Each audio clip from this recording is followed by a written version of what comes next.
We now call this meeting to order. Roll call vote. Roll call. Mrs. Franks. Do we want to do the pledge? Oh, we want to do the pledge. Well, Silent prayer and Am I here today? No, we can I start am not over. here today. It's all right. We'll start Call off. the meeting to order. We start off with a moment of silent prayer. Silence. Woo. Excuse me, guys. I did not have a drink before I got here. I don't know what is wrong with me. We have a moment of silence.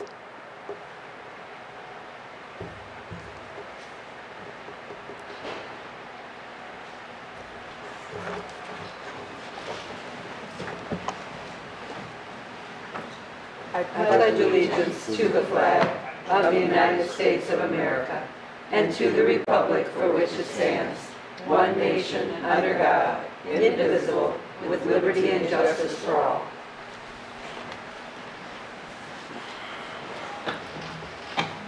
Okay, now, roll call, Mrs. Franks. Yes. Mayor Kindle. Present. Councilwoman Costantino. Present. Councilwoman Foster. Present. Councilwoman LaPratt. Here. Mayor Pro Tem Sawicki. Here. Councilwoman Williams. Present. Councilman Tucson. Present. City Manager Szymanski. Here. City Attorney Persky. Here. Okay, I need a motion for the minutes.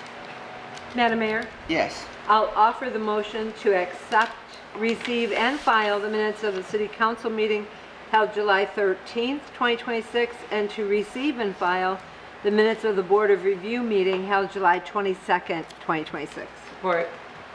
Any discussion? All in favor? Aye. Any opposed? Motion carries. Okay, public comment on agenda items only. You have 3 minutes to come to the podium to speak on agenda items only on the agendas, not your opinions. That comes at a later time.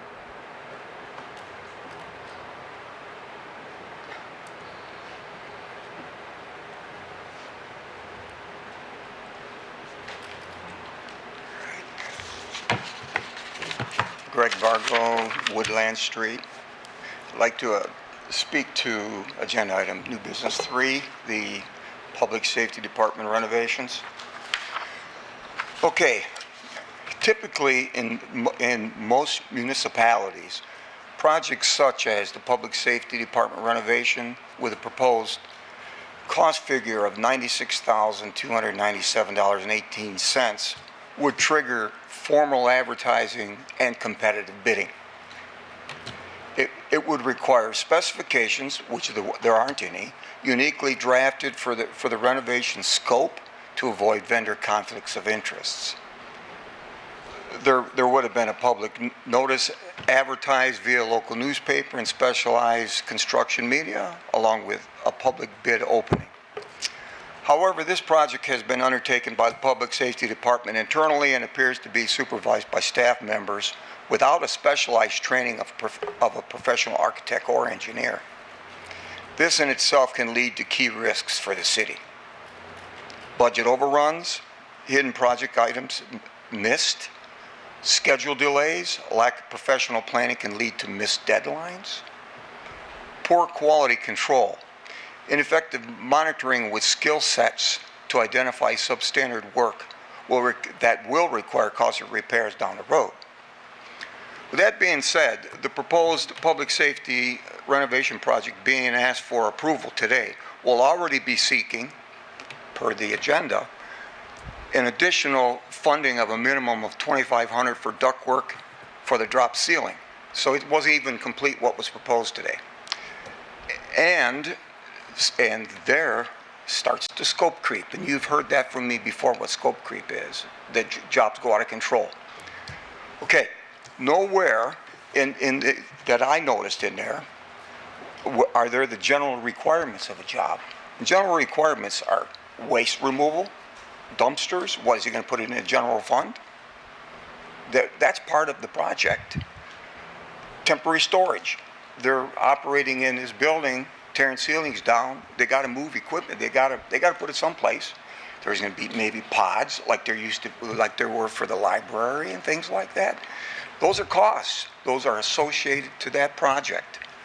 What about existing conditions then too? Dust control. You got to control the dust.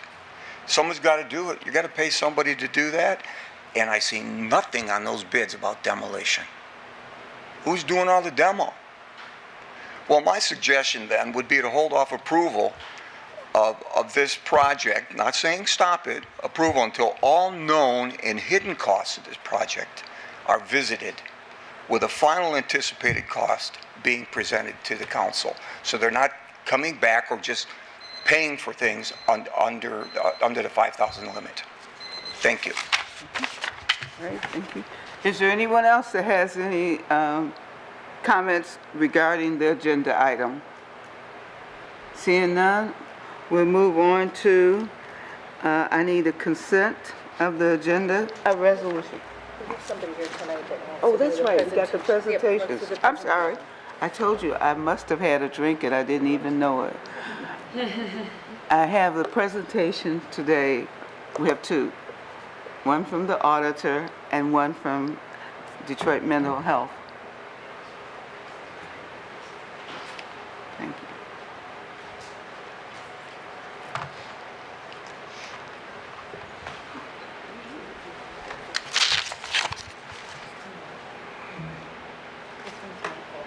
Good evening, everyone. My name is Megan Santawalia, and I'm the Senior Director of Crisis Services at Detroit Wayne Integrated Health Network. That's DWIN for short. I'm joined tonight by Jakia Kellum, who is our Director of Mobile Crisis, who will be here to help answer any questions. We can't hear you at all. Oh, no problem. Can you hear me better now? Yes. Okay. Who'll be here to answer any questions after the presentation. I want to spend the next few minutes introducing you to DWIN's Crisis Services, what we do, and why we've been in conversation with your city's leadership.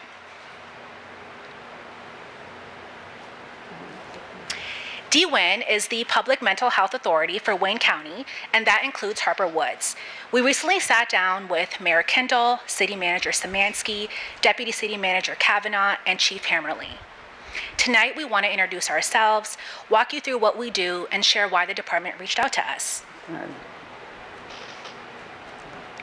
When we met, Chief Hammerly laid out a problem his officers face on a regular basis. Today, when an officer responds to a mental health crisis call, there are really only a few options available to them. First, they can pursue a petition, which means bringing the person to a hospital or crisis facility and completing paperwork that keeps them there until a psychiatrist can evaluate them. Second, they can leave the person where they are if there's no criminal matter, which doesn't address any underlying mental health or substance use issue the individual may need support with. And finally, if it becomes a criminal matter, they can make an arrest. There's no real middle ground, nothing that's built specifically for a health crisis that isn't a crime. Additionally, the department currently has only 2 CIT-trained officers, meaning officers who have gone through specialized crisis intervention training on the entire force. That training teaches things like de-escalation techniques, how to recognize the signs of a mental health crisis, and how to safely engage with someone who's in psychiatric distress. Departments rely on these officers because they're the ones best equipped to slow a situation down and figure out what a person experiencing a mental health crisis really needs, rather than defaulting straight to an arrest or a petition.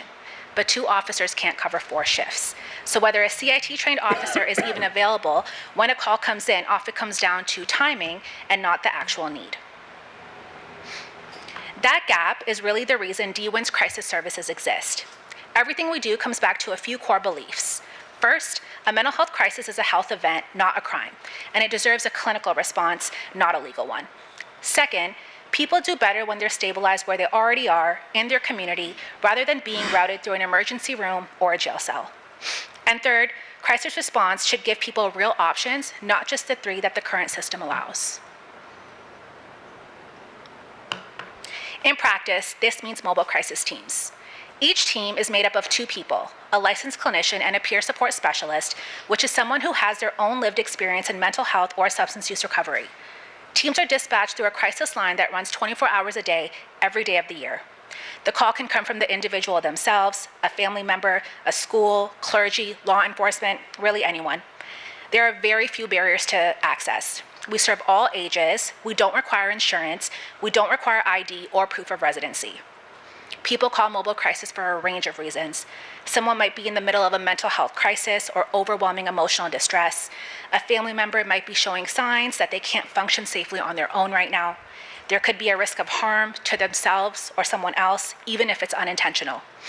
Sometimes it's a caregiver who's reached their limit and doesn't know what else to do. Sometimes it's a situation where getting help quickly could mean the difference between stabilizing at home or ending up in a hospital. And it's not just mental health. Struggles with substance use bring people to us too.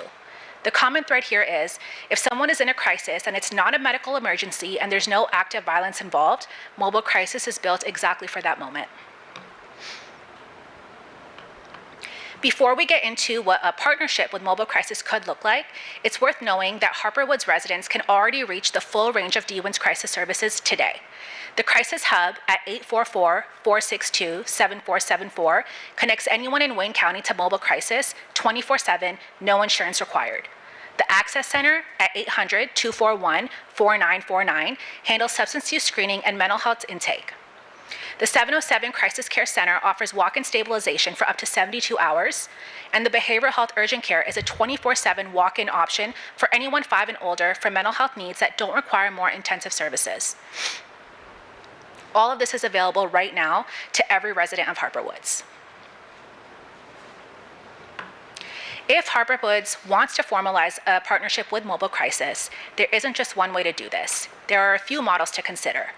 One is a direct transfer, where dispatch codes route qualifying calls straight to us before an officer is even sent.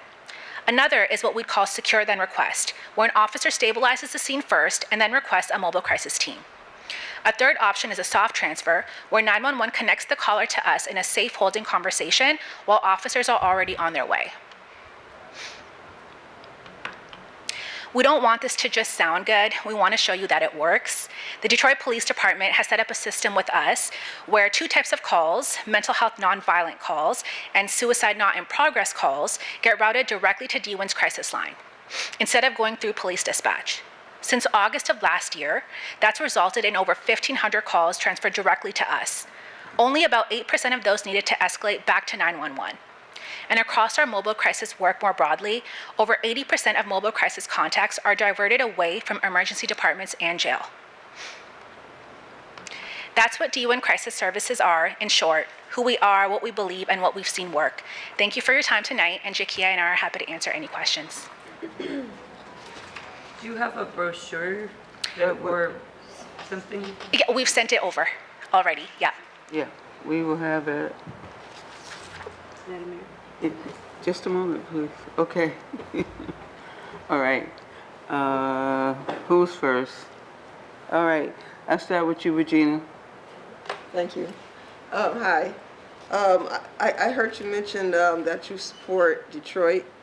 What other communities or cities besides Detroit? With the Dearborn Police Department, as well as with, I believe, Rochester Hills. Yeah, so we support all of Wayne County, but are you speaking specifically to the 911 partnership with their communications? Yeah, the mobile crisis unit that you were talking about.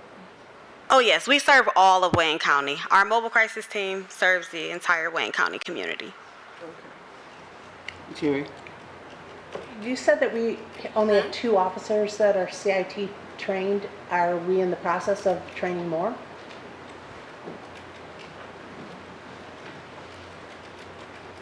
Short answer, yes. Yes. We just have to wait till the training sessions open up and who provides them. And I think are they a week long, or do you know? How long are our trainings? Yeah, I think they're a week long, so we, it's getting an officer there for 40 hours, which is kind of tough with our scheduling. But yes. And we also, just to add to that, we do partner with the Grosse Points. So we do have our mutual aid. We do have officers that we can pull from all over. So if we pull someone from the park, the woods. Okay. I'm very excited about this program because I know that throughout the country, mental health crisis has been, a drain on police departments, many times for officers not trained in this. and oftentimes leading to bad outcomes. And so I'm glad to hear about this. How many trained people do you have working in your facility or your group? Yes, so we have a plethora of trained individuals. So in our crisis hub, we have about 30 staff members. On our mobile crisis team, we have about around a little over 60 staff members. And so they are comprised of, you have your mental health professionals, your counselors, social workers, master level clinicians, and then you have your peer support specialists that have lived experience, who also goes out with that clinician to provide support. And does your support group deal like with family, anger issues, that kind of thing also? I mean, I know that I've heard a lot about spouse, conflicts and this kind of thing. Is that the kind of thing that you normally would respond to along with an officer, or, that kind of violent situation? So I would say for our teams, if it's active domestic violence, we will refer to law enforcement for those calls. However, if it's like a discrepancy or a conflict between like a parent or a child, then we are able to respond to those calls, support the child, and also support that family. All right, thank you. You're welcome. I don't have a question, Cheryl. Did you have a question, Mine was Mr. Toussaint? Thanks. Mine was covered, thank you. Okay. All right. Thank you so very much. Thank We you. appreciate it so very much. And just for the record, John, you want to explain to the council our Yes. next step? I did have one quick thing. Is this is all free to us? Yes, And so there's no additional cost to our taxpayers? Correct. No. and it's going to free up, Just want to confirm It's, that, yeah. right. it's going to free up police officer time. What's actually happening right now is like with group homes, AFC homes, what happens if there is a conflict, a call comes in to the police department that there's an assault there where there may not be, but they know that this gets a response from our police officers. Our police officers will promptly show up at the homes and spend about 40 minutes just sorting out issues with what to do at that point. And these people will come right in there. Okay, that'll be the first point. And our officers will be responding to other emergencies in the city. And the good thing about this is also, it's something that's going to be offered to our school districts, Yeah. so that they will be able to answer those questions too. Yes? Madam Mayor, given what the city managers just mentioned, are they on board now? Are they coming on No. board, or what is the? We're working. We're working on it. We're working on it. That's why we had the presentation today. We had a meeting with them earlier this month, or was it the end of last month? End of last month. And we wanted to make the presentation to you guys first. And Jason, Chief, is working on getting the letter of understanding and going through the legal channels with our city attorney, and we'll have something so that we can vote on in the future, very near future. Thank you. Chief, do you have anything? No, Mayor. I think you guys explained it well. Okay. All right. Thank you, ladies, very much. We appreciate it. Thank you. Can't wait to begin to work with you. Okay. Well, good evening, everybody. Oh, not ready? Sorry. They're number one. We still have consent agenda to do. We have to do the, I thought she was doing her presentation. Yours She's is new the business first. number one. New business. Oh, she's the number one? Yeah. Just a second. Okay. Thank you. All right, I need a resolution for the consent agenda. Madam Mayor, Yes. I make a resolution to approve the consent agenda items 1 through 13. Support. All right, any discussion? Madam Mayor, Yes. all right, I have a question in the checkbook. Is there a way to have the building department, when they submit their billing, could it be like New Appearance and Guardian Underground and Turf and Timber, that they include the address and what they did at that address, because we get a lot of people asking, what did they do for that kind of money? And there's a privacy issue with that. People do not want to have their names, addresses disclosed. But they have it done for New Appearance. Well, I'm just, this is a very common problem here. They don't want people knocking at the door and just causing a general nuisance. All right, Yeah. thank you. Any further discussion? All right, now, Vote.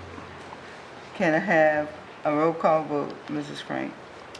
Councilwoman Costantino. Yes. Councilwoman Foster. Yes. Councilwoman LaPrat. Yes. Mayor Pro Tem Sawicki. Yes. Councilman Toussaint. Yes. Councilwoman Williams. Yes. Mayor Kindle. Yes. Okay, resolution passes. All right, no old businesses takes us to new business, city manager report, and you are on board.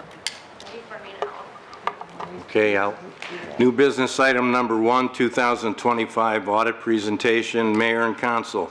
Representatives from Yo and Yo will be in attendance to present the 2025 audit report. The audit report and related materials have been provided to you under separate cover. It is recommended that these be received and filed after the presentation.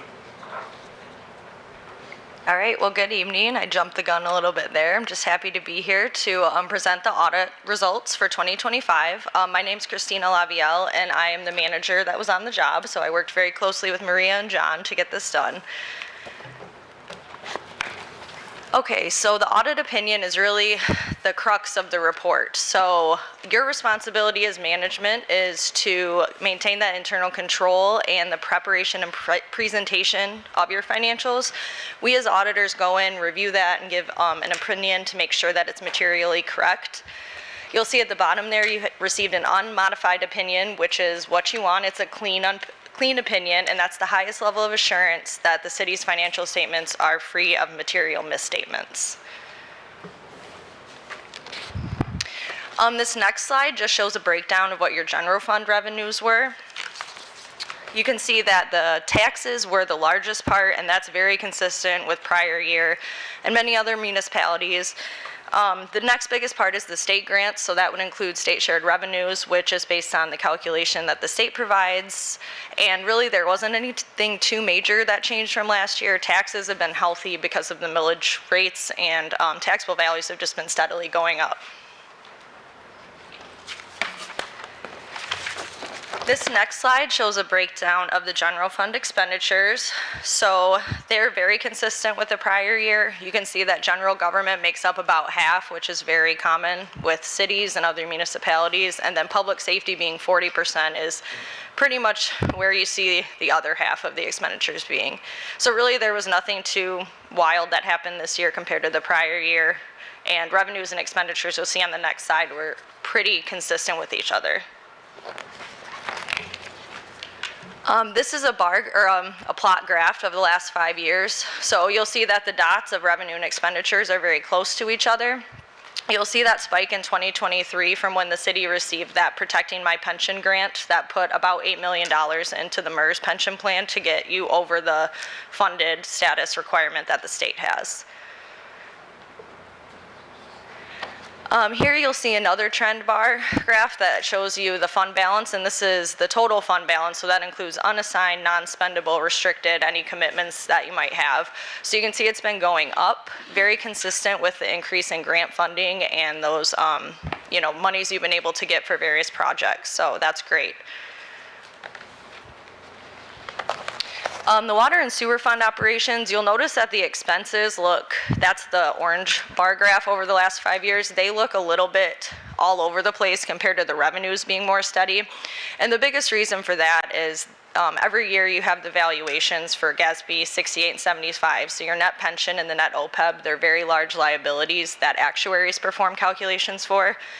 And they have their own, they're specialists, so that affects our side of the accounting, where sometimes it could cause a giant flux in expenses, where revenues don't get touched by that.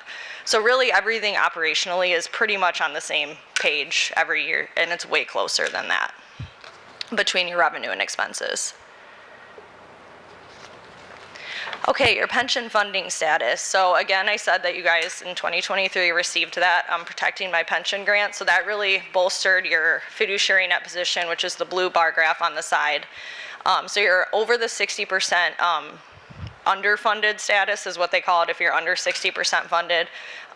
So that's really good. That means you're putting money aside to meet that liability. And it is a giant estimate, like I said, based on those actuary reports, and a lot goes into those.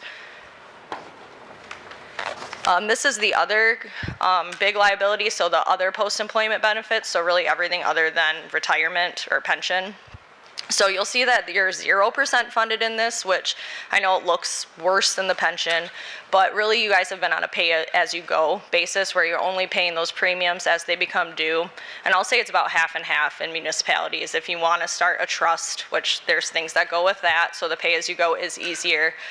Technically, the state does want you to be a little bit more funded. They're kind of pushing the OPEB more to be funded now, but as of right now, if that's not something the city's looking to do, set up a trust, it's really not an issue that we're seeing them hit too hard yet.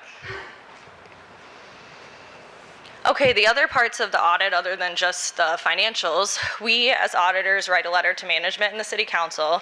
So it is required by our standards. I did include a copy for you all. And it has information on the scope of our audit, areas we looked at, significant estimates, new standards, and then anything that we thought was important to communicate to management.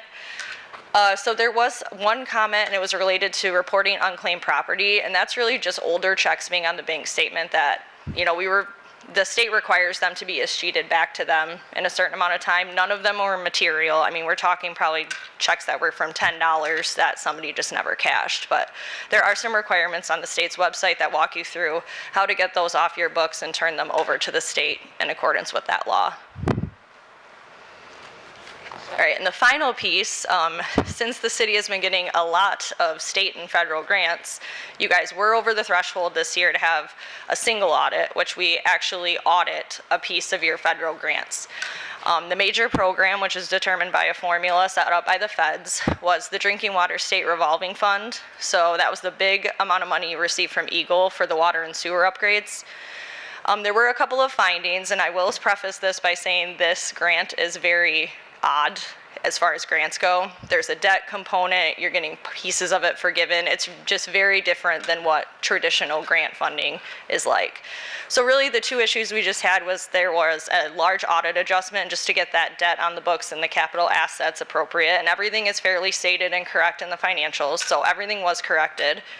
And then due to the lack of you guys having received a lot of federal funding over, you know, the last 5 to 10 years, the guidance from the feds on what you're required to have in physical writing as policies and procedures has changed a lot. So a lot of those policies, they're totally fine from an operational standpoint, but there are very explicit items that the federal government wants to see in writing. So that's what that other finding is under the federal awards finding. And I know that Maria and the finance department are already working on drafting those. So that should not, I don't think either of these will be an issue going forward. So. I'm happy to take any questions. I do want to thank Maria and John and Kelly from Plant Moran because they really helped us get over the finish line, and we appreciate all their hard work to get the audit done. Thank you. Yeah, Madam Mayor? Yeah. Go ahead. All right, I had a couple of questions. Because I know in the one up there, I couldn't quite tell what our general fund balance is. Oh, yes. What percent? Yes, so actually I did have that noted because I usually get questions on that for most of my clients. So I believe, let's see, your unassigned fund balance was about 30% of total expenditures this year for your general fund, only general fund. And the state, they don't really have a true recommendation, but they usually recommend without fully saying, yes, I want you to have this, about 20 to 25%. So you guys are actually really healthy with that amount. And it has increased. I mean, you can see it on the slide. You've been going, you know, you want to have that rainy day fund money. And that leaves room for you guys to assign that fund balance if you know you have big projects coming up. So it's set aside. You know, you can always make changes as things develop throughout the year, but it's a good place to be at 30% of your total expenditures in any one year. And my second question, somewhere in the report, I know usually there are recommendations. Yep. Is that in the beginning of this, or? So you will see in the governance letter, which is that separate paper, like the loose leaf piece of paper right there. This one? Yep, so there's a section that's matters for management's consideration, and we describe what that sheet issue was, and then we actually have a link to that compliance website that shows you, walks you through that process. And then in the single audit report, there's an actual formal corrective action plan for those two findings. Like I said, I think that the first one, the adjusting audit entry, that was mediated, obviously, with us making that adjustment. And then as long as those policies and procedures are approved for the next year's audit, neither of those will be repetitive findings. All right, that's it for me, thank you. Yeah, you're welcome. Yes. Do you think it would be beneficial to set aside a portion of our general fund for the benefits that we talked about? Or is that too complicated? Or can we set aside without having to set up a special, expensive kind of thing? Right, so that's the thing that goes with the pay-as-you-go historic OPEB plans. It's much easier and simple. Once you start getting into the investments, you're gonna have an investment manager. They're probably gonna push you to put a lot of money in it, and there's fees that go along with that. I don't typically see any assigned fund balance for that, but I don't think that there's any reason why you couldn't if you wanted to.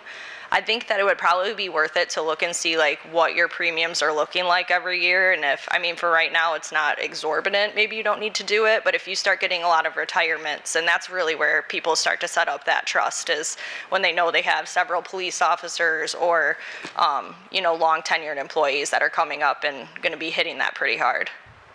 So if we know we're gonna have some retirements, we can set it aside in the city and not have to set up a trust? Right, there's no requirement technically that you have to fund a trust. And then I think really you guys are the authoritative board. You can assign, what you think you need for certain expenditures, and OPEB would be no different. All right, thank you. All right, any further questions? Thank you very much. Thank you all. Have a good night. All right, you do the same. Okay, so, Okay, let's go need into, a resolution? motion is recommended. Mayor? Yes. I'll offer the motion to receive and file the 2025 audit financial report as submitted by the city's auditors, Yo and Yo, and also receive and file their management report. Support. Any further discussion? This is a resolution, isn't it? Motion. Motion? Okay, all in favor? Aye. Any opposed? Motion carries. Okay, new business item number 2, Clemmis Participation Agreement. Mayor and council, attached is an agreement on behalf of the newly formed Clemmis Courts and Law Enforcement Management Information System Authority. Clemmis provides our city's law enforcement with data sharing, crime mapping, mugshots, and enhanced 911 computer-aided dispatch services. Clemmis in the past was part of Oakland County General Government. The new Clemmis Authority will now be an independent entity that will be governed by the member agencies that it serves. The agreement is attached for your review, and it is recommended that this be approved. For any questions you have, Chief Hammerly will be on hand at tonight's meeting, and Mayor, a resolution is recommended. Okay, Madam Mayor? yes. Make the resolution to adopt the attached resolution to enter into an agreement between the City of Harper Woods and the Clemmis Authority, and to further authorize the city manager to sign the agreement, and further to authorize the 5% annual increase for products and services beginning on October 1st, 2026. Support. Any discussion? Madam Mayor, Yes. do we know when the last time they received an increase was?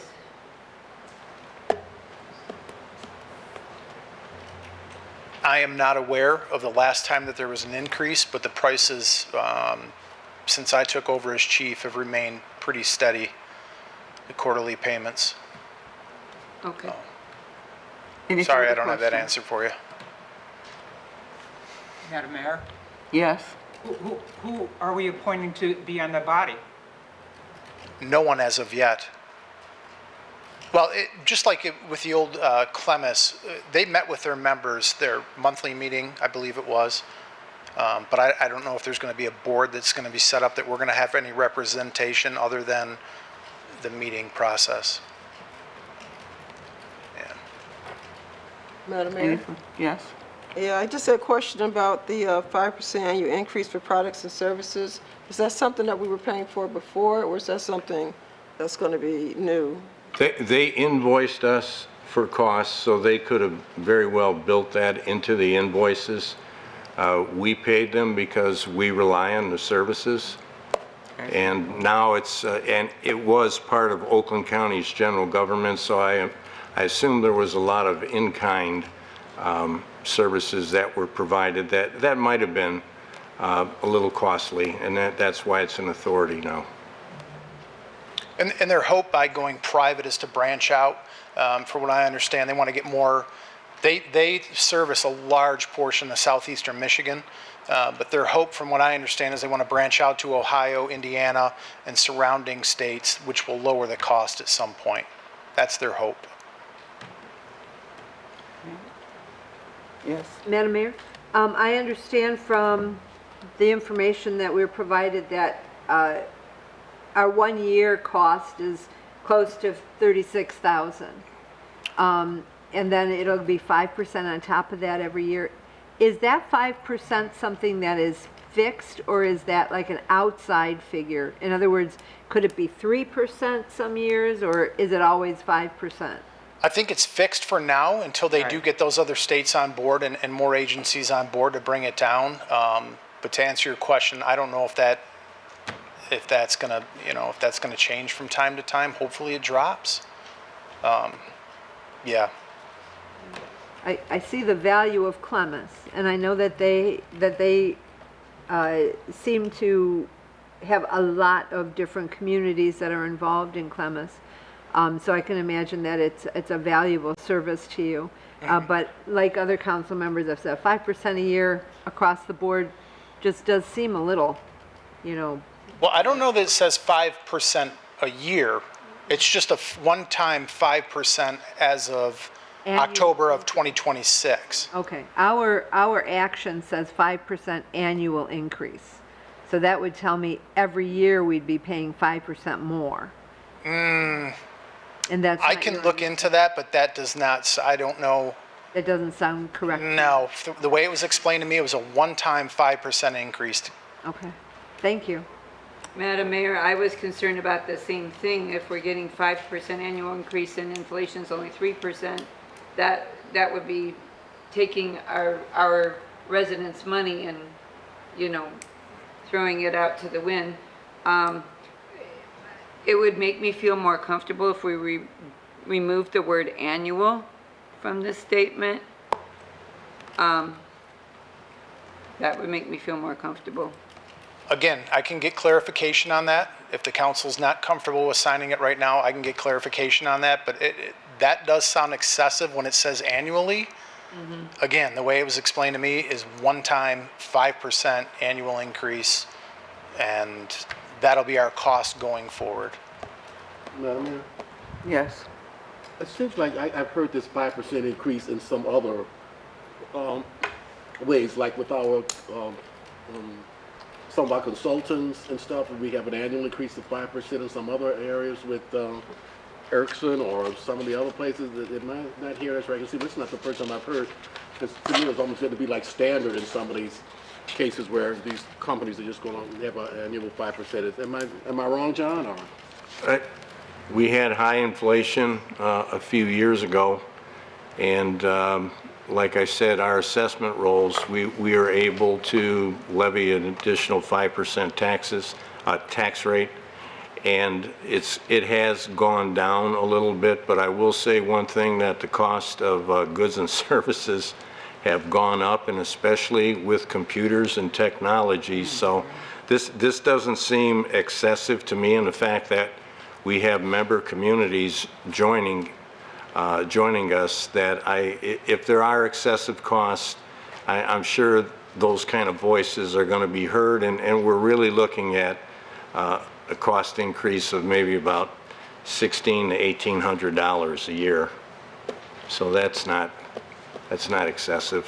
And we have a fund balance of $5.5 million from 73,000, I want to say 6 or 7 years ago. So we have money to pay for this, and resident safety is more important at this point. And I would assume all of our mutual Excuse aid. me? I would, You didn't, yeah. I would assume all of our mutual aid partners use Clemis, so. Correct. This is in order to do data sharing. We're not. Correct. Like I said, they kind of have a monopoly on southeastern Michigan. We've had a 20-year relationship with Clemis. Yeah, it's invaluable service. Are there any further discussion? Roll call vote, Mrs. Frank? Thank you, Chief. Councilwoman Foster. Yes. Councilwoman LaPrat. Yes. Mayor Pro Tem Sawicki. Yes. Councilman Toussaint. Yes. Councilwoman Williams. Yes. Mayor Kindle. Yes. Councilwoman Costantino. Yes. Can I clarify one thing? Are we Yes. taking the word annual out of the resolution for the minutes? Yeah. Okay. I think it's a one-time 5% more so than annual. Okay, very good. Okay. If it's anything It different, can be revisited we'll next deal year. with it. Yeah. Right. Okay. Okay, new business item number 3, Public Safety Department renovations. Mayor and council attaches a memorandum from the Public Safety Director requesting approval to commence much-needed renovations in the Public Safety Department to include drop ceilings in several areas, electrical upgrades and relocations, asbestos removal for new flooring, carpet and office furniture for the front offices. Bids were received for this project, and as his memo states, the quotes attached are those that are being recommended for each portion of this renovation. I have reviewed this renovation project, and it is recommended that it be approved. Mayor, a resolution is recommended. Madam Mayor, Yes. I'll offer the resolution to approve the renovations in the Public Safety Department as listed in the individual quotes provided that include but are not limited to ceiling improvements, carpet, electrical relocations, and office furniture in the amount not to exceed $96,297.18. Support. Support. Any discussion? Madam Mayor? I took to heart what Mr. Vargo said. However, it seems to me that like what was done in, the city, the other area of the back offices, this is like, they're not taking down walls, they're not removing stuff. It's a matter of like visible, physical kind of renovations. Is that correct? Yeah. You know what, I would entertain that the city council take a look at Right. the conditions back there, and you'll see exactly what we're talking about. Absolutely. But their physical appearance mostly More cosmetic. cosmetic. Correct. Yes. That's the word I was thinking Correct. about. All right, thank you. Yes. Yes? I do see words like remove, relocate, replace. I'm assuming that means that includes they're going to throw it out, Correct. handle the disposal. Is that included in this quote? Correct. And I appreciate So there's Mr. not gonna be- Vargo's input as well. I know his background. The officer that I tasked with this project, Sergeant Sparks, also has a background in contracting and construction. I take what he has given me on face value, and that he's given me an educated estimates. If there are any ancillary or hidden costs that may come up, we do have a great relationship with our DPW who can maybe do some of that work as well. But I think that's all been factored into this. I'm pretty confident about that. Okay. Yes? Yeah, Madam Chair. I'm always glad I've been back there, and I know you've been needing improvements for years, and each time you seem to be chipping away a little bit. I think we need to put a little bit more in the next time we consider it. For one thing, we still haven't, is there anything going to be done with that basement? Or is anything going to be done to accommodate women better? And I don't see that, and I didn't see it the last time or this time, and so I'm just curious, is this a phase 1, 2, is it going to be a 3, or? I would hope so. I know, not 20 years. This is the first phase. I mean, as far as the accommodations for our female police officer, we have one at this time. She does have a area down in the courtroom where there is a little locker room / bathroom area. But yeah, I would love at some point to add on to this project. We need it. Yeah. Anything else? Yes. I do believe this whole city hall should be renovated. Actually, it should be torn down and rebuilt. But some of my current concerns are with Be Easy flooring. They're installing the flooring. It states that it's supplying all the tools to do it, but it does not include demo, carpet removal, disposal, furniture moving in and out, dumpsters, nights and weekends, and floor prep. Who's going to be doing that? And how much is that going to cost? Again, I am assuming based on what Sergeant Sparks presented me that all those costs are factored in. And if they're not, we do have a DPW that we have a great relationship with that can do that as well. But I'm confident these costs have been factored in. Yes. The resolution states that it's not to exceed $96,297.18, which is the total of all those bills. So if any of those things go outside of that scope, you don't have permission to spend it. So we're going to call Heather and they can help you out. But that's what we're approving. So. Listen, if I have to come in here on my own time on a Saturday, I promise you I will do that. Is there any other further discussion? It is a much-needed renovation back there. We were attempting to get a new city hall, but things change and we can't seem to get to that point. But if you go back there in the police department, you would wonder how in the world have they worked in those conditions. It's not conducive. No one would really want to work there as it has been for all these years. So the renovation is well needed and deserved. Thank you, Mayor. Roll call vote, Mrs. Frank? Councilwoman LaPratte. Yes. Mayor Pro Tem Sawicki. Yes. Councilman Toussaint. Of course. Councilwoman Williams. Yes. Mayor Kindle. Yes. Councilwoman Costantino. Yes. Councilwoman Foster. Yes. Resolution passes. Okay, new business item number 4, fire apparatus bay repair. Mayor and council attaches a memorandum from the Director of Public Safety requesting approval to make the necessary repairs to the floor drain system in the fire apparatus bay. As his memo states, this drainage system has been in disrepair for some time, and due to the nature of the repairs, it was suggested that bids be sought out. We received 2 bids for this specialized repair. It is my recommendation that the lowest bid received be accepted to perform this work. Mayor, a resolution is recommended. Mayor, Yes. I'll offer the resolution to accept the low bid submitted by Delta Industrial in the amount of $9,900 to repair the floor drain in the fire apparatus bay. Support. Any discussion? Madam Mayor? I do want to mention that I appreciate seeing the photographs that help to explain what the floor drain is and exactly the situation going on there. So thank you for including that. Any further discussion? Roll call vote, Mrs. Frank? Mayor Pro Tem Sawicki. Yes. Councilman Toussaint. Of course. Councilwoman Williams. Yes. Mayor Kindle. Yes. Councilwoman Costantino. Yes. Councilwoman Foster. Yes. Councilwoman LaPratte. Yes. Resolution passes.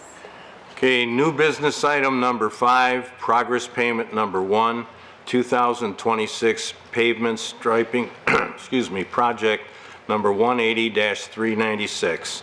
Mayor and council, attached is a letter from our city engineers transmitting progress payment number 1 on the 2026 pavement striping project number 180-396.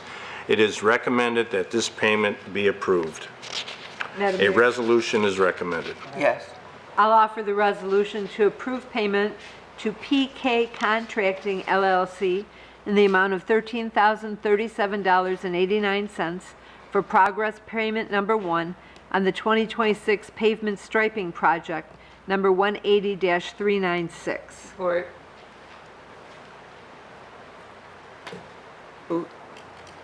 Yes, there's a support. Okay, Cheryl. Yeah, All right, any discussion? it seems like, at least from what I've seen, they're doing a better job this time, more accurate work, but, was out there seeing them do some striping and,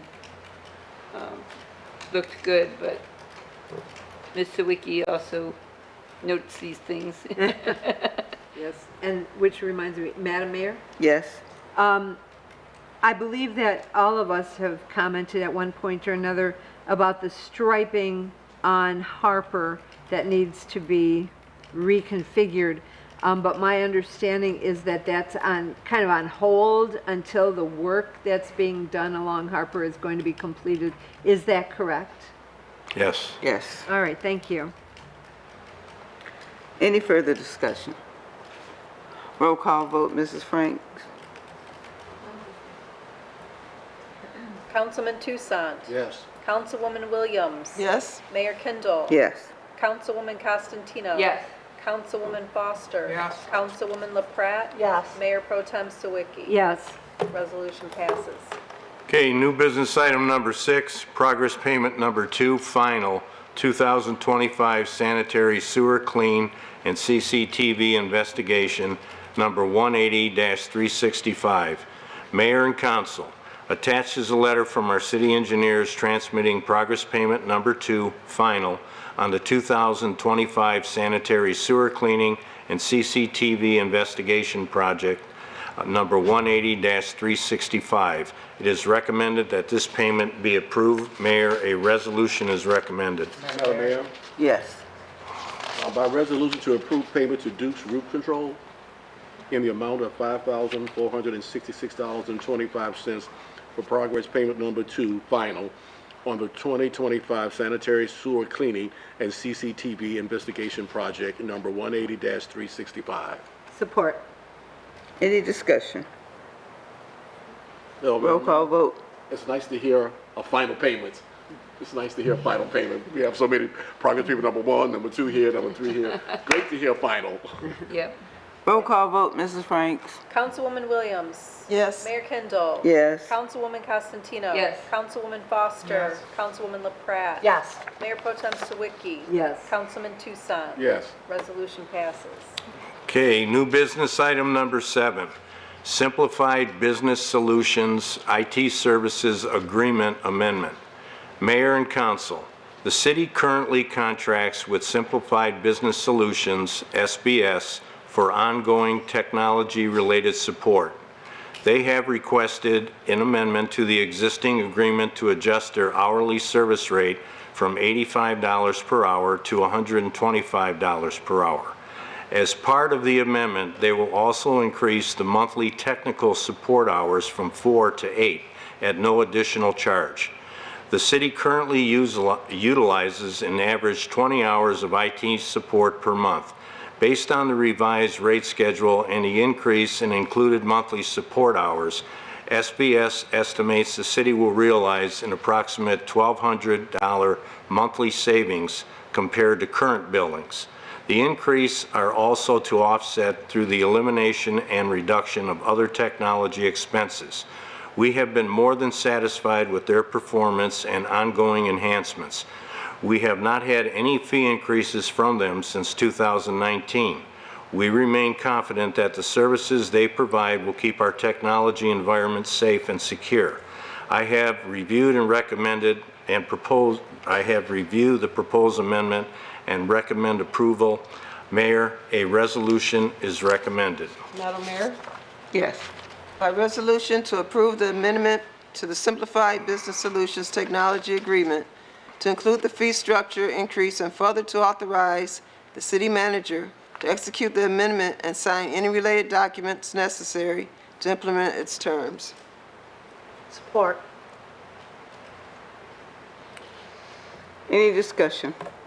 Madam Mayor, I'm just a little confused about the costs that we are incurring versus the costs that we will incur, you know, because I haven't seen total number of hours that we use their services. The only thing I've seen is the 20 hours. It says currently utilizes an average of 20 hours of support a month. So we're assuming the same 20 hours? Here's what's going on. We actually are getting into a 3-year plan to adjust our IT needs to the current conditions of, I want to say, the internet, the dark web, everything that goes with it. Currently, what's happening is you're having bad actors on the dark web. What they do is they will find holes in your network, and they will sell those holes to bad actors who then glean information. And the city has lots of information on people. We have your addresses, we have your household composition, your age, your bank account numbers, voter registration ID. There's so many things that are out there. And what we're doing is you can't eliminate these holes, but what you can do is tighten them up. So things that we have done in the scope of this work, there are 5 companies that do an outstanding job at detecting network holes, breaches in network patches, and we are using the top 3 companies to watch one another to make sure that the data is safe and secure. And I want to say that this is an art form. This is an art form, and it's not cheap, and you always have to stay on top of it. And we've had some near misses. I will say that my firewall, just for me, I get 1,500 hits a day, and the chief gets pretty close to it too. And all it takes is to have a server down for, let's say, a couple of minutes, and next thing you know, you got malware swimming through your whole system. And we have all seen, everybody that works in this system have seen that. We have routine drills so that our employees can identify phishing software, malware software, and everything else. And plus, we're stepping into AI too. And we are going to be rolling that out, okay, selectively to some of the senior employees. I want to say they're employed by the city of Harper Woods to help do their jobs better, to help pinpoint problems. Sometimes we write resolutions and they're pretty close, as our city attorney would look at too. But she reviews everything. So we're stepping ahead in a confident way in this new kind of environment and trying to do the best we can to keep everybody's data safe and secure. And believe me, there's hackers out there that you cannot believe with the schemes that they have. And that's what we're trying to do. We're trying to prevent that from happening. Madam Mayor? Yes. My confusion comes from the cost, because in the proposal, in the explanation, we're told that we currently utilize an average of 20 hours of support a month. But 20 hours of support at $125 an hour is $2,500. But on the second page here, on page 232, we're told $7,300. So I don't know what I'm looking at. One cost increase is going to be offset by a cost reduction. I understand Yeah. that, but what I'm saying is, how many hours do we use a month? And if so, if it's $2,500 for 20 hours at $125 an hour, then that's different than $7,300 a month, which is like more than twice the amount. I'm not seeing a total number of hours at $125 an hour. Okay, because every single month, there's different hours used. We might have servers down, we might have a billing system down for water to where lots of things have to be disconnected so they don't run live through a system. So one month, we might use a lot of hours from a different skill set technician than somebody that just comes in and maybe, I want to say does updates with the computer. So if you need the hours, we'll get the hours, but that's the gist of this whole agreement, is to upgrade our IT systems so that we don't get hacked. Can you explain a little better? So you see the bills that we get from SBS, and it gives you the hours, the technical hours that a tech person would come in and provide specific service to any department. So again, it's about an average of 20 to 25 a month. They give us automatically right off the top, they give us 4 technical hours that they take right off of the bill. Mm-hmm. They're going to change that from 4 to 8. So the first 8 are kind of free in a sense. So those first 8 aren't charged anything. So the remainder then would be at the $125 an hour. That's the increase that we'll be seeing from 85 to 125. They also provide us with all of our Microsoft licenses, our email licenses. Those are all, they all go through their company as well, and they provide all of the pass-through or the support for all of those items as well. Our servers, which we have 3 or 4 different servers for different departments, so they provide us a very large service, and again, they have not asked for a increase in their hourly charges since they first started in 2019. They've also added a lot of enhancements that they haven't even charged us for over the years. They just kind of add on a little bit more to give us more of a stability. So they feel like they're trying to be competitive to the other companies that are out there as well. Well, and I don't have a problem with the idea of the increase. I would just have liked to have seen a more accurate explanation of what our real costs are.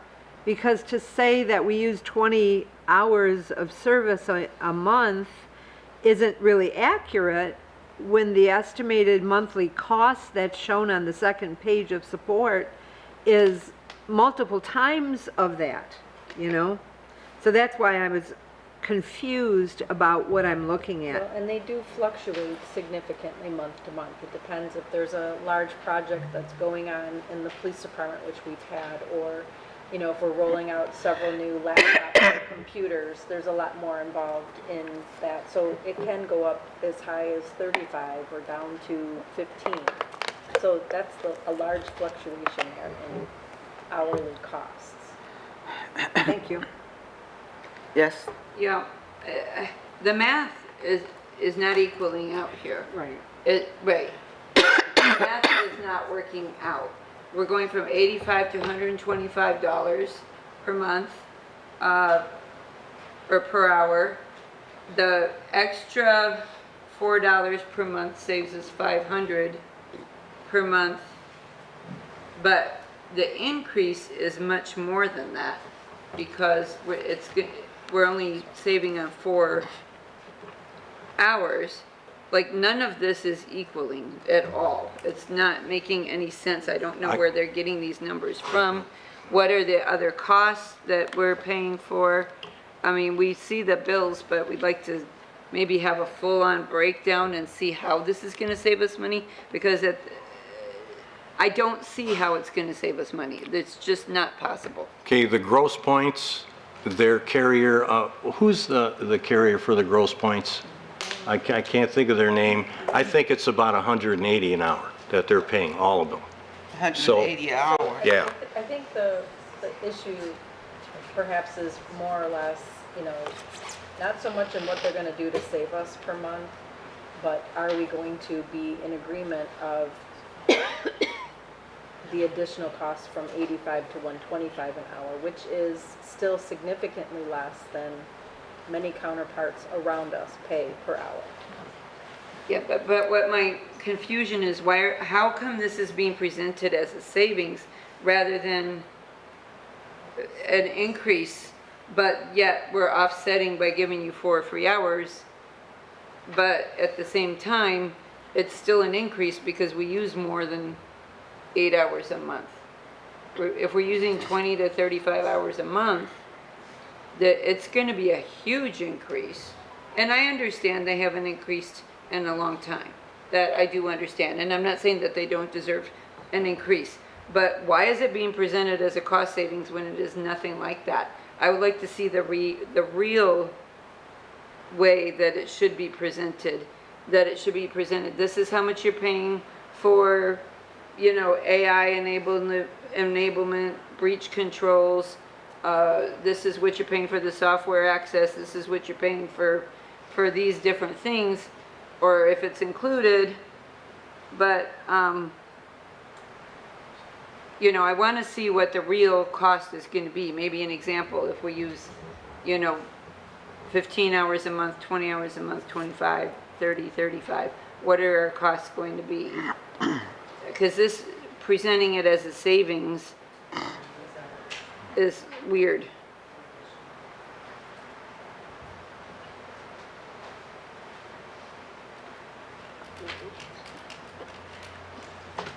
My bottom line was just the estimated monthly cost on the second page, where it says estimated monthly cost of previous services, $8,500, September 1st, 2026, realignment, $7,300. I don't know where those numbers come from, because they're not coming from 20 hours a month. That's all. That's what's confusing to me. Well, Madam Mayor? Yes. Well, if you look on the second line, I'm not sure it makes a difference. This includes the previous service was 4 months, and then the alignment of September is going to be 8 months. Right, but even at 125 an hour, that's only saving us 500 a month. How are we saving 1,200 a month? I don't get it. It's an increase. But that's what we're receiving. Any chance that Mr. O'Brien is here? There's nothing Yeah, tricky in is this. he here to The explain it to actual us? monthly invoice is in your packet under the consent agenda, so you Right. can see Yeah, what that's an average. but it doesn't Cost. relate to this piece of paper. Then Yeah, it is confusing. vote your heart, and we can have him come at a next meeting, or you can you can postpone it. You could do a variety of things. We All right. table it. Okay. Well, it would have to be postponed, not tabled. Madam Mayor, Kavanaugh was trying.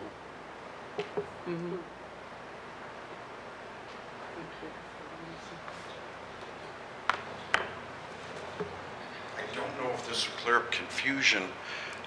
There is an invoice from the consent agenda for the monthly, but what you're approving on the monthly is a base rate plus we get 8 hours free. If we exceed that, that will be the monthly fee. But what we're paying for is 24/7 guarding of our systems. It's nonstop. They provide services besides just coming and installing computers. We're paying for their 24/7 service, and I think what we're talking about here is their hourly rate for visits to a department.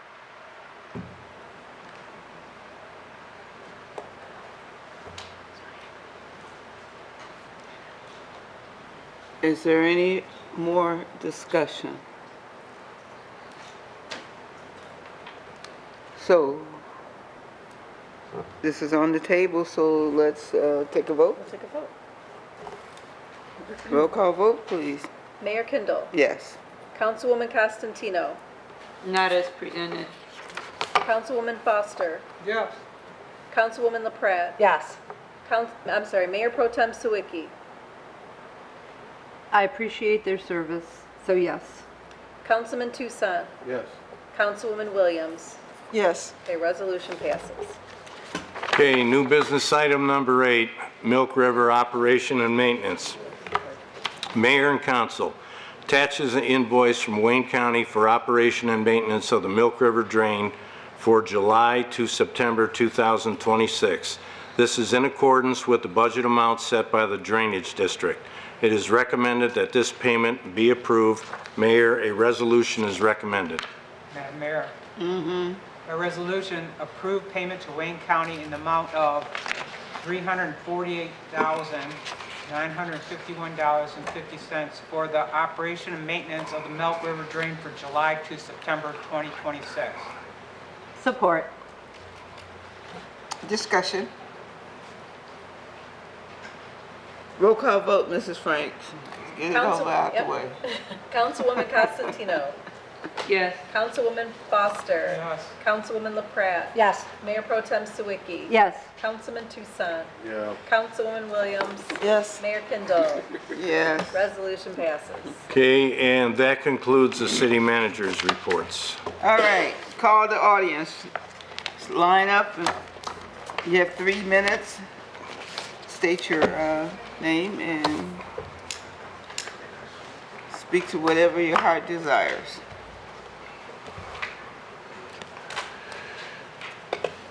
Good evening, everybody. My name is Janetta Tabron. I live on Rose Court, Harper Woods. I am the Vice President of the Harper Woods School Board. And I just wanted to say that the school district will begin classes on August 31st. And we're looking for a good school year this year. Also, the Lions Club will have their first meeting on September 2nd at 7 o'clock at the Anvets Hall. Also, we had our first senior fitness stroll in Harper Woods, and it was wonderful. We had a good time. Yeah. We walked, and whoever walked got a certificate.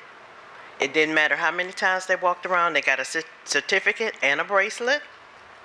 We played games, board games, spades. We did line dancing. And we socialized. We got to know each other. We had a good time.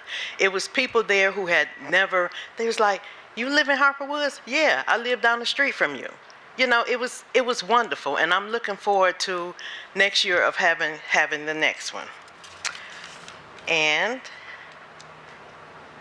Blues in the Woods, I think that's coming up on August 22nd at Johnston Park. So, yep, just some positive things that's happening in our wonderful city. Thank you. All right, thank you. I have to say that the senior stroll was so well put together. The team that did that senior stroll, you really went all out. There was games every which way, every different station. There were checkers, chess, card games, board games, and it was very well thought out. To Tay Burns, Teresa, who else was on your team? Councilwoman Williams, and of course our recreational department. But it was so well thought out. If you just spent a little time there, you had a good time. I was interrupted when I couldn't finish my spade game, man. But however, it was a good time. We had an excellent time for those that came out. So hopefully next year we'll promote it better and get more people to be involved. And it's a short walk around the tennis court for a stroll. You could walk it, run it, whatever. But it was nice. Everything was nice and so well thought out. That's what I really enjoyed. Each place was well thought out, and I commend you guys that was on the committee. You did a wonderful job. All right, is there anyone else from the audience want to speak? Thank you, Jesus. Oh, spoke too soon. Jeff Cherry on Eastwood Street. Built a house there. But I've been in Harper Woods for 30 years, and I've been renting houses now for a little over 20. And recently, Jim LaPalme, I guess, quit. I don't know if he got fired or quit. I don't know. All right. Anyways, I just had a couple inspections on them, and I just wondered if we're going that route. You know, all these years, I didn't have to fill cracks in the driveways, put new risers in for the wire that comes into the house. You know, probably half the houses in Harper Woods are put together that way for their electrical. Okay. So I was just curious if that's what we're going towards, you know, fixing all the cracks in the driveways. I know we got about 10,000 over here in the parking lot. But just going down the two streets that I was violated on, we got 231 driveways that are just like mine. So I'm assuming we're gonna send out letters, fix driveways. Is that what we're doing? This is public comment. We're listening. Okay. In the Kenosha with the riser, the next 15 houses are just like mine. So I'm assuming we're gonna send out letters to fix all electrical in all these houses and put new risers in them all. I'm assuming we're gonna take care of, you know, all the cracks in the schools, the city-owned properties, the church that you all rent out down Eastwood. Are we all gonna do everything that I was violated on, to everybody? Or do I just got to just list complaints and then have them send letters and go from there? I mean, any comment from you? From me? Yeah. The council from years ago wants more code enforcement, and that's what we're doing. More code enforcement. Yeah, yeah. And if you don't fix your property up, you'll receive a ticket. Okay. So, like the next door neighbor, as long as there's, we're gonna fix them all up, right? I mean, not just landlords. Just worry about yours. No, I'm gonna worry about everybody's. Well, like I said, if you don't fix them up, you get a ticket. I get that. I get it. I'm more than happy to Then we fix it. both But understand. if I register a complaint, then there's gotta be action. Okay, There's gotta be action. all right. Thank you. Thank you, sir. No? There's no action? Thank you. There's gonna be action. See me after the meeting. Please. Okay. Let's start with you, Cheryl Constantino. Okay, the first thing I wanted to mention was the Blues in the Woods, Saturday, August 22nd. The festivities begin at 3, or doors will be open at 3. Music begins at 5. Tino's going to be on at 6:30, and Thornetta's going to be on at 7:30. So it sounds like a really great event. Hope everybody can make it to that. As far as the rentals go, I also have rentals, and I received a very weird list that had things on it that I've never seen come from our building department before, asking for weird things that affects no one, really, like the type of pipe under the sink. If the pipe's still working and it was put in before something was changed, I don't understand why it has to be changed if there's nothing wrong with it.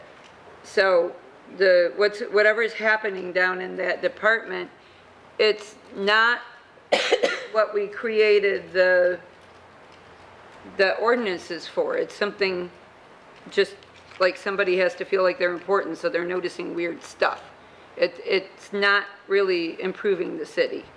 So I've noticed it as well, even at the inspection at the mayor's house, weird stuff. Fuck you. So, you know, I've got expert opinion on it, who also agrees it's weird stuff. So you can do with it what you want, but I think they need to stick a little bit more to what our intentions were. We're improving houses to improve the community, not just looking for stuff to nitpick. That's what I have to say. Okay, Mr. Toussaint. Have a great summer, everybody. All right. Mr. Wiki. Thank you. I had a resident contact me about 2 items, and they're on our priority list as well. The first is the Pocket Park, who he's said that if it's supposed to be finished by the end of the month, there's a concern that it'll be slapped together.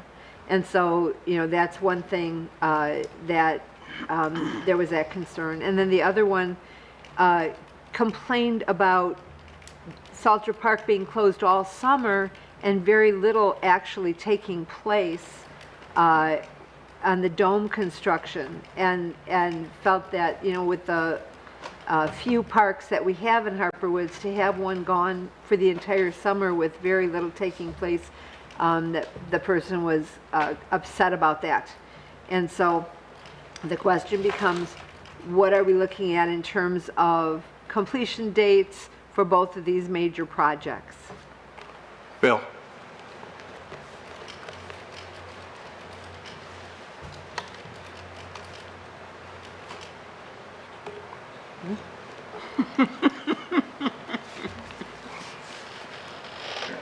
The Pocket Park, we had a meeting last Monday with the engineer and the builder, or the guy that's supposed to do the construction. When we threatened to pull the bond, he suddenly showed up and started answering questions.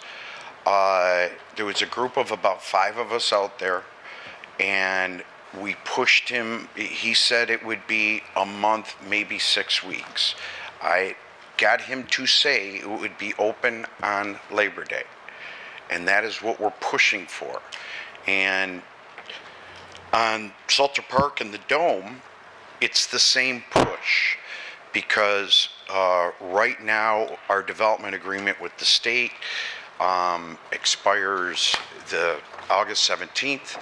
I'm assured we will get an extension, but I am utilizing that date on our construction people to say, you have to get all your invoices in, you have to be building, and we have to have this thing 90% open by October 3rd. We have an event tentatively scheduled, and I'm not taking it off the calendar because I'm pushing them. So the Pocket Park itself, I've been out there 2-3 times since then talking to property owners, but I am told by Labor Day. And we're not, you know, you see that everything is already installed. We need the unit itself, and that takes 2 weeks once it's delivered to put together. So I am confident we're going to get that done in August. As far as the deadlines, the very first production meeting we had with the Dome people, they said they were 2 months behind. Over the last 6 weeks, they've made up a month. They are still looking at about 2 weeks beyond what I want them to. Right now, they say the inflation of the Dome will be, at first they said mid-September, then they said beginning of October. And I said, no, we have to go with the mid-September. Because once it's inflated, we're only talking infrastructure, putting in basketball nets and that kind of stuff. So I believe that if they inflate it mid-September, we will have the opening October 3rd. All right, I appreciate your update, thank you. And Madam Mayor, one other thing. A lot has been taking place around Fraser Square, and so I did a little bit of research because I've been hearing online stuff that just doesn't, it doesn't make sense to me.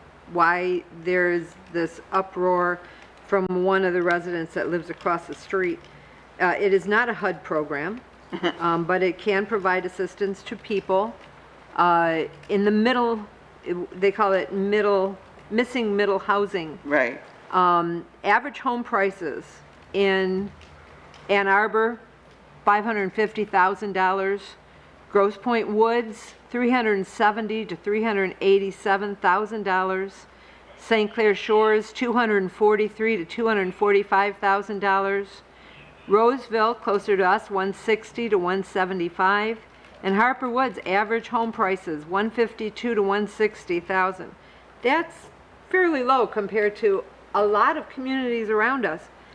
On top of it, Fraser Square is built in order to provide mortgage assistance to buyers. They can be eligible for up to $10,000 in down payment assistance, special lending programs. Eligible buyers need to be in an income that is 60 to 100%, 120% of our area median income. And that means these are houses that are in an excellent school district, the Grosse Pointe School District, and the units are priced below cost. In addition, they're in a neighborhood enterprise zone, so they get some assistance with tax. Right now, the 2-bedroom, 3-bath Fraser Square house, 1,327 square feet, is going for $240,990, which is $2,300 a month, depending on the person that's financing this. And rentals in that same school district are roughly $2,000 a month. And so for the price of a house, you could be getting an excellent school district and paying essentially slightly more than you would pay to rent a property. I don't understand what the big deal is that this person is complaining about, but I can tell you Grosse Pointe School District is the 15th best school in the state of Michigan. I don't want to talk about our district. But I wanted to put that out there because there's been a lot of false or questionable information that's been said about this project, and it seems to me a very valuable project for a young family looking for a good school district in a community where they can afford to live. Thank you. Okay.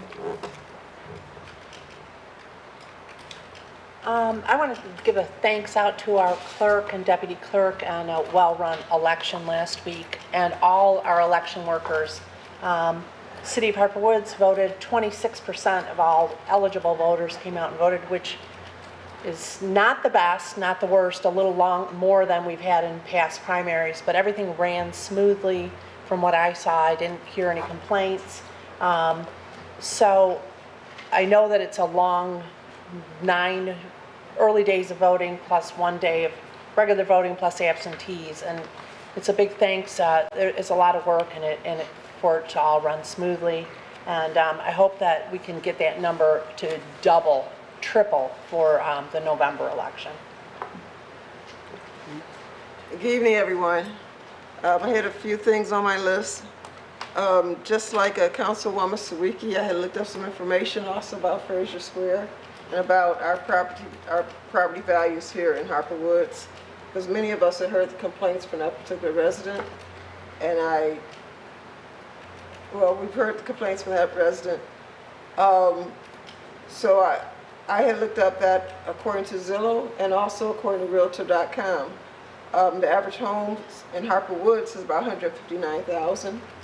So that's not a poor community, because I was hearing different information, or I believe it's misinformation.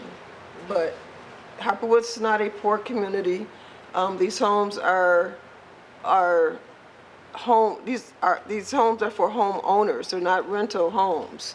Because I heard that too, that we're building a project. We're not building a project. These are homes that's going to be for people to own, home ownership. And the range is from somewhere between $220,000 up to $240,000 depending upon the home that they select from Fraser Square. So it's a positive thing. We're building alternative homes we're building a choice. So that instead of coming to Harper Woods and buying a single-family home, which you can also buy for the same price, because that's what the average prices of homes are actually when you're selling them. And some of our homes here in Harper Woods are on sale up to like $280,000, even more than Fraser Square, as I looked at those prices. So people who buy homes, they have an option. You can come to Harper Woods and buy a townhouse, a really nice townhouse, or you could buy a single-family home. It's some of the information I'm hearing, I believe, is misinformation or not receiving all the information about things. It's just a little bit skewed, okay? But it's a positive thing, and this council went through a lot of discussion about it. We talked to community about it. It wasn't just something that we just came up with and said, we're just going to do. It's something that the community was involved in, because we have forums and a lot of things going on about it. So it's not something that just happened. And the other thing, Roscommon Park, I also drive down that street all the time. I was looking for something to happen because, I was looking at that date also, and all I saw was a big mound of dirt. And the sidewalks had already been there from last year. And I was thinking, this is August? Yeah. So I'm glad to hear that it may be done by Labor Day, okay? Because I just like Mr. Wiki, I don't see anything happening there. National Night Out. I went to National Night Out. Very nice. We had a very nice time. Thank you to all of our police officers, firefighters, all of our public safety who were there. The children really liked it. Adults really liked it. The tanks was nice. The firehouse was nice. It was a really nice time. We had a lot of people who came out to that particular event. Senior Fitness Stroll. I enjoyed it. I don't really consider myself a senior, but maybe. I don't know. But it was really nice. The rental houses there are a lot of houses now that they are receiving ordinance notices. My neighbors received it too. So it's not, I don't believe it's individuals being singled out. It's happening all over. So is several other homes, because my neighbors, questioned it too.